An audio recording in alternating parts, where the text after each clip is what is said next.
আসসালামু আলাইকুম। আরব আমিরাতে বিক্ষোভ করা সেই ৫৭ বাংলাদেশি ক্ষমা পেলেন।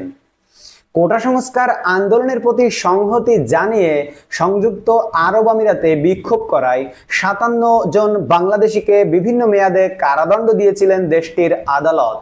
তাদের সবাইকে ক্ষমা করে দিয়েছেন দেশটির রাষ্ট্রপতি। তাদের ক্ষমার আদেশ দিয়ে দেশে পাঠানোর নির্দেশ দিয়েছেন সংযুক্ত আরব আমিরাতের রাষ্ট্রপতি শেখ মোহাম্মদ বিন জায়েদ আল নাহিয়ান।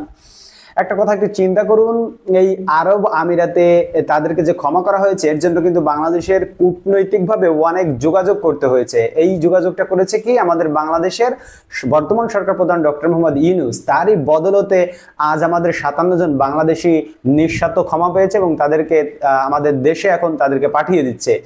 এটাই হচ্ছে গিয়ে ডক্টর মোহাম্মদ ইউনূসের ক্ষমতা বা পাওয়ার, এটাই হচ্ছে গিয়ে তার ইন্টেলেকচুয়াল বুদ্ধিমত্তা। তো দেখুন তাদের জীবনে জামিন হতো কিনা, তাদেরকে ক্ষমা করা হতো কিনা, সেসব বিষয়ে আমরা যাচ্ছি না। তাদেরকে যে ক্ষমা করে দিয়েছে, এই ভিডিওটি বেশি বেশি করে শেয়ার করে দিন। আপনাদের বন্ধু, আপনাদের আত্মীয় স্বজন যারা দুবাই প্রবাসী ছিল তাদের কাছে বেশি বেশি করে শেয়ার করে দিন। যারা দুবাইতে অবস্থান করেছিল প্রবাসী হিসেবে কাজের বিষয়ে গিয়েছিল, আশা করি তারা সকলেই খুশি হবে এই সংবাদটি দেখে এবং সংবাদটি RTV নিউজের সৌজন্যে আপনাদেরকে প্রকাশ করছি। আশা করি এই ভিডিওটি আপনাদের ভালো লেগেছে, আনন্দ লেগেছে।